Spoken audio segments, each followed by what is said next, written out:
Hello, knitters. There are a lot of knitting podcasts out there, and I don't know that there's really a necessity for any more.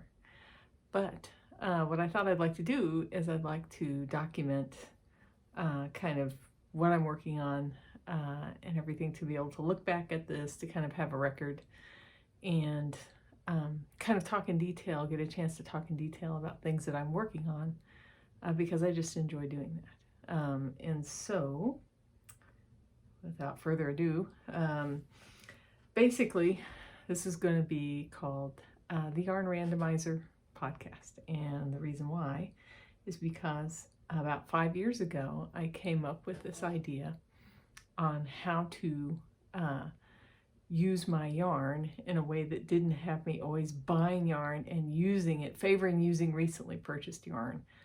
Which, at least for me, was a big problem.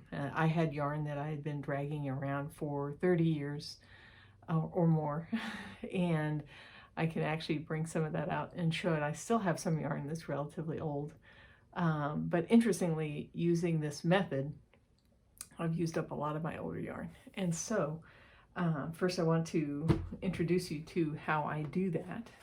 And so basically, for every yarn in my stash, I have a little wooden chip in here that corresponds to it. So when it's time to, if I want something to think about as far as something to make for my next project, you know, if things are getting close to completion or whatever, I'll have my husband pull a number from this container.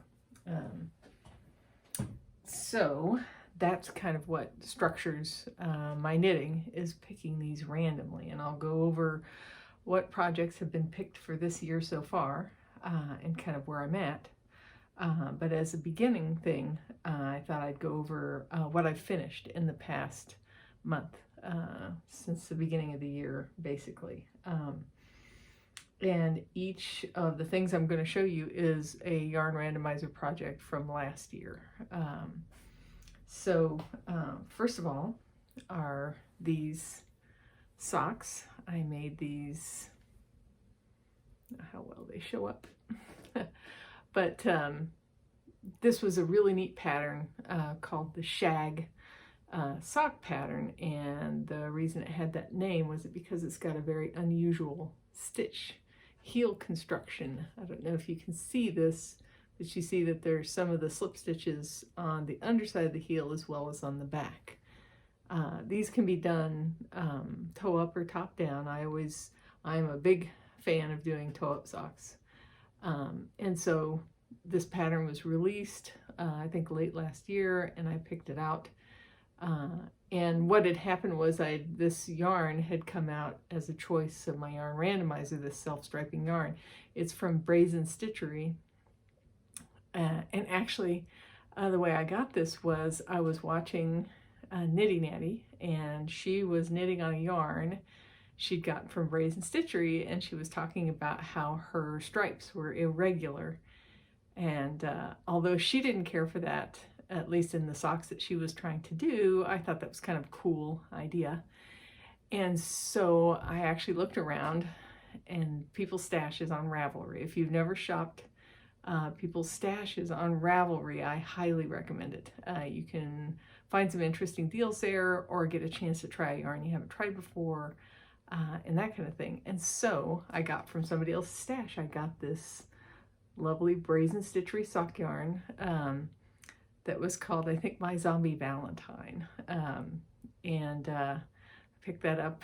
And so when it came out as a choice, and I saw this new sock pattern come out, I decided it would be an interesting choice to try the sock pattern. Now, the sock pattern didn't have a contrast toe, but I thought this might be interesting to use, not contrast toe, contrast heel.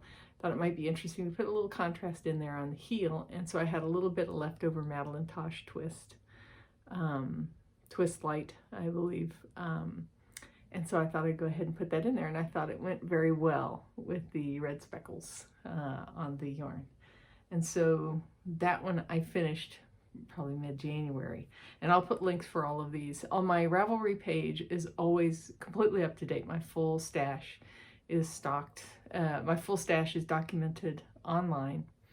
And my queue is an active queue. That is stuff that gets set up in my queue is stuff that I will be working on. There's no hopeful stuff there. It's stuff that I'm actually going to do. And my projects are all projects that I do are entered on Ravelry as well. The next thing I finished so far this year was the Suburban Ramp by Joji Locatelli. And I had bought this originally as a kit from Jimmy Bean's Wool, and it actually came with it's Anzula Nebula for the white. It is Tosh Merino Light with Glitter for the black, which is Dirty Panther. And then the blue came from a Jimmy Bean's Wool yarn sock club from a couple years ago, and it's Molly Girl. Pour Some Sugar on Me is the colorway. And I put them all, originally this kit came with a different contrast, not the Molly Girl yarn, but a really neat Sally Ride colorway, a variegated blue. But when I went to make this pattern, when this got pulled up to do in my Yarn Randomizer, I looked at a few of the makes that use the variegated blue, and it just seemed like it really obfuscated the lace. You can see the lace on here. Really nice lace stripes, some simple eyelets and such. And I didn't care for how the variegated did that, so I picked out instead a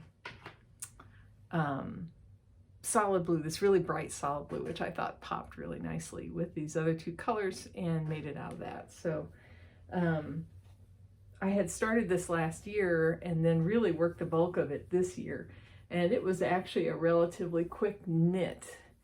And in mine, I only actually used a total of about 700, a little over between 700 and 800 yards of yarn between all three colors. And also I created a spreadsheet that documented how many rows used each color, so I had an idea what the proportions were for the different colors, you know, how many rows of each type of yarn color there was, and how far complete I was as I completed different sections. So I have that linked in my project page for this if you ever want to refer to that. But I'm really happy with how this turned out. It's a really nice, I love rectangular shawls. They're basically my favorites at this point. And so this one is zhuzh it up a little bit. Has a really, I really love the blue pop on this. Very nice and very warm. And so I've worn this a few times since I finished it, but it has to compete with a lot of other shawls that I have. But I highly recommend the pattern, and all of the yarns were really wonderful to use. And one other comment about this for folks who've run into this kind of thing. So this very bright blue, when I did go to soak and block this shawl, it did run. And I did not put a color catcher in when I initially put it in the water, and I put it in kind of a confined bowl, and the blue did stain some of the white. And I think you can still see a slight coloration of some of the white yarn here. But what I did was I rinsed it in a lot more, with a lot more room, and kind of rinsed it out a little bit, and it really seemed to remove most of the discoloration. It's not obvious that there's coloration from the blue in the white, but overall I'll be more careful about that in the future. But overall, super happy with the shawl. And so the only other thing I've finished so far this year, I think it's called only, is I did a Dingley Dell. So out of my stash, the red yarn that you see here is a, I'm not going to be able to pronounce it, Rohrplatz and Wollmeise Wool-Miza, maybe, a finger, they're 100% merino fingering. I'd gotten a skein of that. Now, the interesting thing about that yarn is that it comes in 150 gram skeins. They're pretty good size. So when it got picked out, I kind of went back and forth about what to make with it, and then I decided maybe I could pair it up with another fingering and make a little top with it. And so I still have to weave in the ends on this, by the way. But so I found a Hella Hank, which is also another fingering yarn that comes in 150 gram skeins, to pair with it. And what I decided to do was see what I could squeak out of 2 150 gram skeins of fingering yarn for this top. And again, this is a place where I've created some really elaborate spreadsheets, kind of going over how long to make the body. You can see I have, once you get past the collar, I've got 4 stripes total in the body. And then also how long to make the sleeves. Usually the sleeves end with the color where you make the split for the body, and the sleeves you just do some ribbing down here. I decided to add 2 additional stripes here before I did the ribbing, and it makes it kind of an elbow sleeve top. And the length in the body is kind of a little cropped. It's about, I think when it's blocked, it'll be about at least 13 inches, but that's a length I like.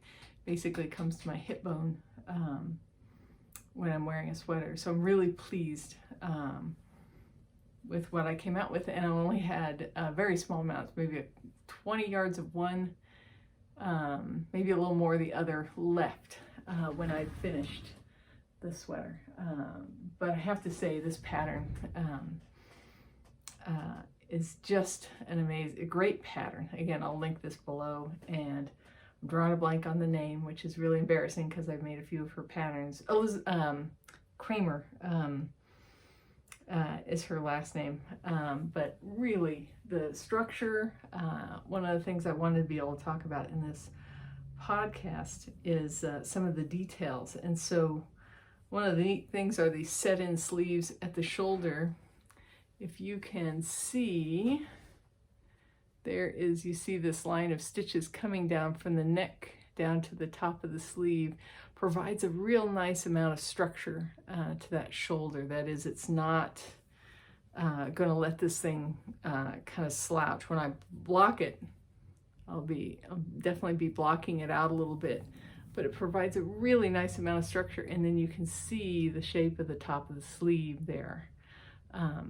So just great construction all the way down to even how the V-neck is done, and how there's this purl column on either side here where you pick this up. And so again, the result is really nice.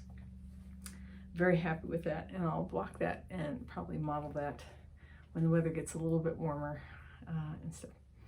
So those are my finished objects for this year so far. And those were all 3 randomizer projects from last year. Those were my last 3 randomizer projects of last year that we're still hanging on. And then so far this year, what I have done, I'm trying to think. Okay, I've had my husband pull, I think, a total of 5 numbers so far. So the first one, 374, that he pulled out was a sock yarn, and I will get that. And it's a really, what happened was, as I was watching different podcasts and everything there, I saw a lot of people using yarn by a dyer. Lolo did it. And I did not have any Lolo did it in my stash. And so I shopped around again in other people's stashes looking for what people have for sale. And I found this really beautiful orange color, kind of orange tonal called Fox Hunt that was a sock set, I think possibly related to Downton Abbey somehow, but it was this Fox Hunt main color, and it had a little mini called Pursuit, which is basically a kind of white with little blue and navy and some green and brown little pops in there. And I have to say, I'm really glad I picked this up. So this was the first Yarn Randomizer choice for this year. And so I'm making basically a pair of socks. Oh, it's a complicated name for the sock. I will pin it below. I think it's Yanago or something like that. But it's a sock with a really nice kind of, let me get some light up here. Has a really nice kind of faux cable detail, and it's asymmetric. That is, it's on one side. So this is the left one. And so this faux cable type of pattern with a little bit of kind of lace in there as well goes up the left side of the foot. The right one will come up the other side. But there you can see the little Pursuit toe contrast color. You can see the little pops of color on there, and you can see the variegation of the Fox Hunt color as well. I love it. And the thing that I really am psyched about this is just I love the texture of the yarn. I'm using size 1.5 needles, which is what I typically use for socks. And the texture and the density of this fabric is wonderful. It's going to make a great pair of socks. And so I'm really pleased to get to try this Lolo Did It yarn, and I'll definitely be looking for more of that in the future. My next project, so that's Yarn Randomizer project number 1 for this year. The next number was 126, and that ended up bringing up, hold on, we'll grab it really quick.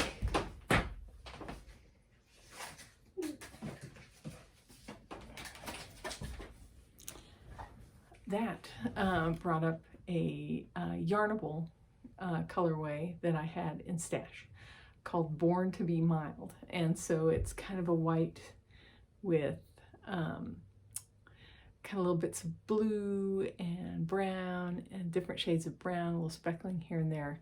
And when I got this last year, I liked it so much that when I had the opportunity, I got a second skein of this from Yarnable. Actually, the other part of the reason I got the second skein was I was able to get the second kit. It came with these really cute sloth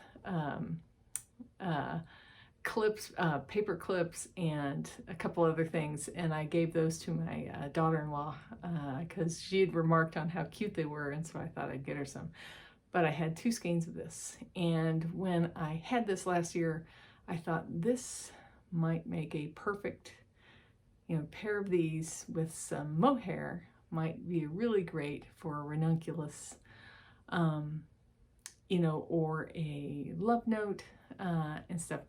So when this came up as the second choice this year, it was like perfect. I had picked up some really wonderful mohair for a really good price. I've got this on sales, Drops Kid Silk, and I picked it up from Wool Warehouse, which is actually a store in the UK, but you can get really good prices there, and I think it's just £6 for shipping, and so sometimes you can get such a good deal that it's better to buy it there than it is from a shop in the US. So I do that every so often. So I got a bunch of Drops Kid Silk in different colors, and I had picked up this dark brown specifically to go with this yarn. And so I was putting these together, and I watch Ketu Knits, her Finish Knitting Stories. I like her podcast, and she had knit a sweater that does the same strategy. That is large needles, a fingering, and a mohair, and using the size 10. And so it's the same thing, similar to a love note and to a ranunculus, but you get a completely plain raglan sweater. And so I thought this is a perfect combination for that. The variegation here will probably be better suited to a plain sweater, I think. And so I've been working on that, and actually just for a few days now, and the result is absolutely wonderful. And so I have been, if I can bring it up here, let's make sure, bring it up here. And so far, there is my result. And so it's got the doubled over neck there, and I've made it down to the break for the sleeves and split for the sleeves. So I'm working on the body now, but I'm absolutely delighted with how that yarn combination is working out. And I think it's going to be amazing. I'm making size 4 in this, so it'll be 48 inches around the chest, and that'll give me a little bit of ease and everything, but I couldn't be happier with how this is turning out. So this is my second project for the year, my Yarn Randomizer project. And I have to say, in the past year or so, I've really been kind of obsessed with buying sweater quantities of yarn, and really more interested in knitting sweaters than anything else. And these really fast, I knit a ranunculus for the first time last year, which was great, and I'll be doing that again. But I really like knitting the sweaters. So that leaves me with, those are the primary works in progress. I have a couple other works in progress. One is a sweater I'm working with someone I'm helping to learn knit, and so we're doing the sweater together at the same time. Maybe the next time I'll bring that up. It kind of sits in hibernation for periods of time as I try to stay in parallel with her. And then I have a sweater I'm making for my husband, which I'll go into more detail next time I record, which has a Intarsia motorcycle on the back, and there's a whole story about that sweater. So I also have I have a blanket that's in hibernation, two blankets. I have one blanket that's kind of in hibernation, and I have another one that's a scrappy blanket that I add to as if yarn gets chosen out by the Yarn Randomizer that's just a small leftover. If I can't think of anything else to use it in, I'll just put it in the blanket. And so that'll come up if that happens again this year. So the other thing is I have 3 more choices from the Yarn Randomizer that I will be working on that have already been picked. There we go. Next one is 159. And as it turns out, that ended up picking up this Les Garçons set of yarn I got in 2021.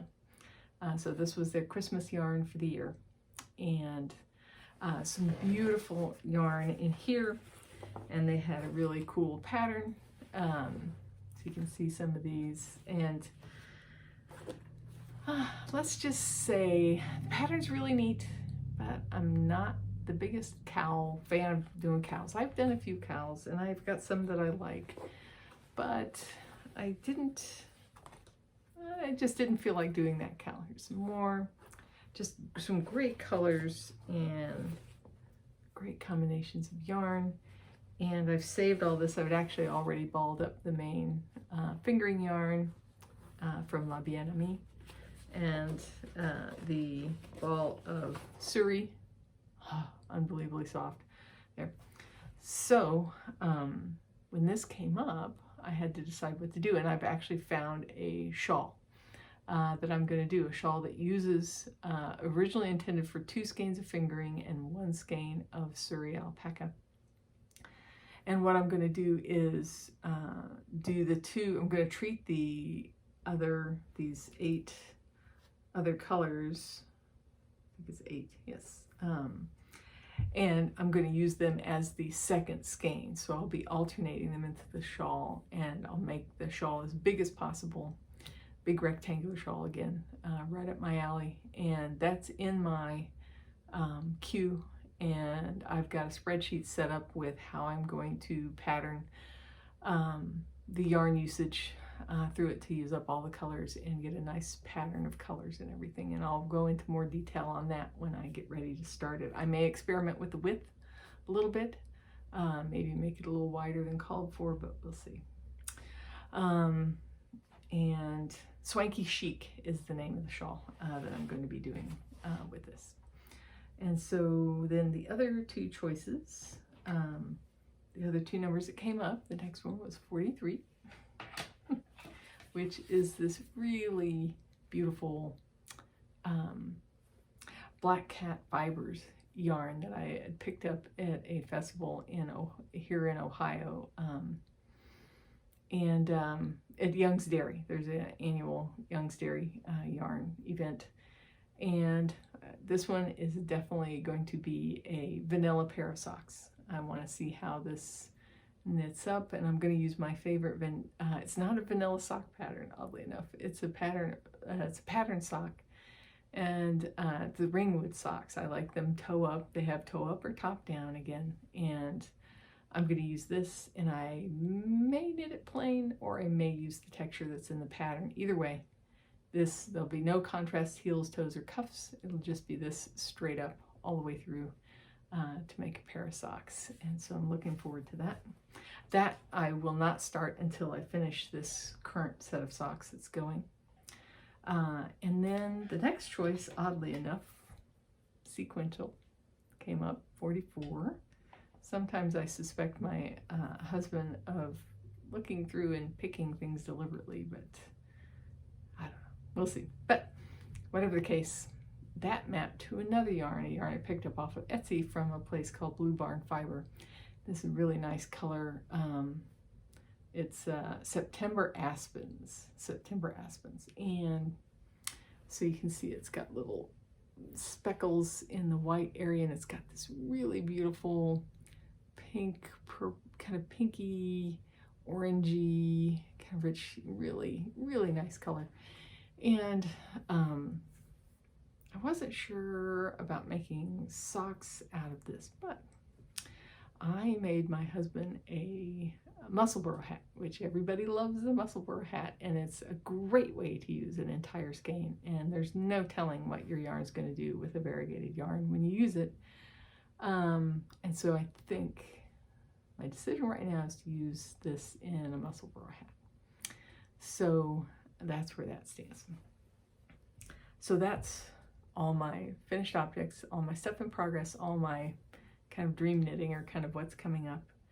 And I think the only other thing to talk about is how I manage my stash.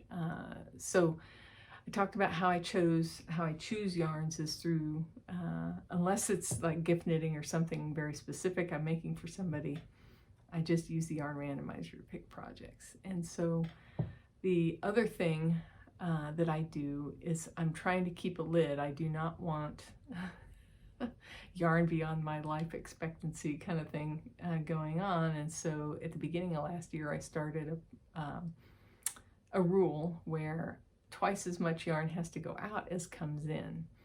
If I buy yarn and I haven't used up at least twice that much yardage of the yarn coming in, I have to destash. So I make myself destash. So that actually worked really well. I reduced my stash pretty nicely between purchases and using yarn, and that worked well.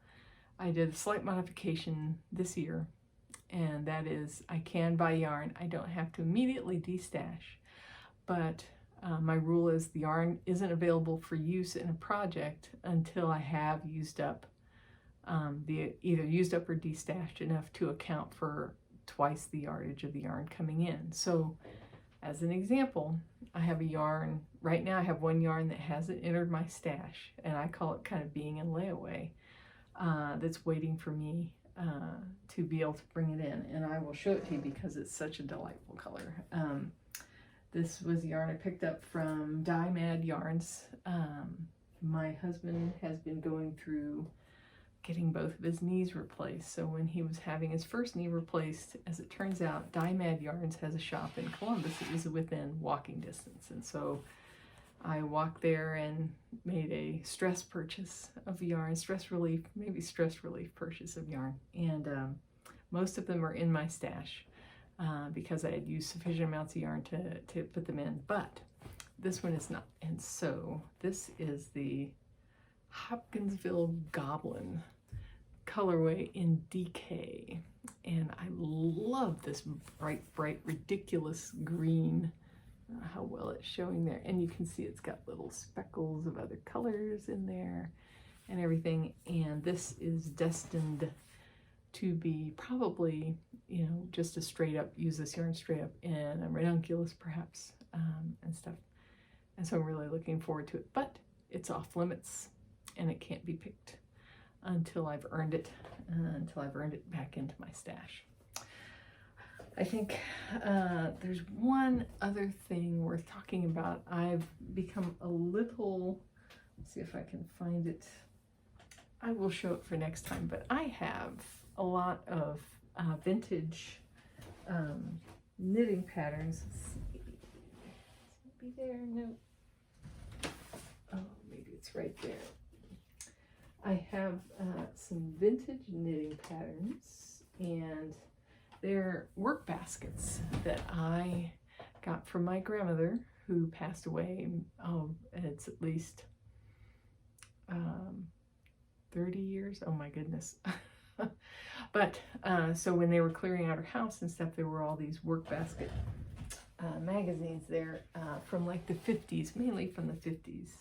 Here's one from 1957. All right. And so when you look in these, there's usually a few, 2 or 3 or sometimes more knitting patterns. I'm mainly interested in knitting. So for example, this has a sweater for baby, TV slippers, and a shrug. And I got curious about one. And so there's a sweater pattern in one of them, and I'll show the pattern and I was actually able to find the yarn that was recommended in the pattern, if you can believe that, on eBay. So I picked that up, and that's on its way, and so I'll show that off for next time. And I guess I'll do the usual, if you like this, like and subscribe, anything like that, and ask any questions you want to ask. I'll do a quick background on me, as I'm retired. My background is I'm a mathematician, but I worked in software for my career, mainly for mathematical or scientific software companies, and some other ones as well, and stuff. And my job was to help lead people to write programs to test the software. So that's just a quick introduction for me.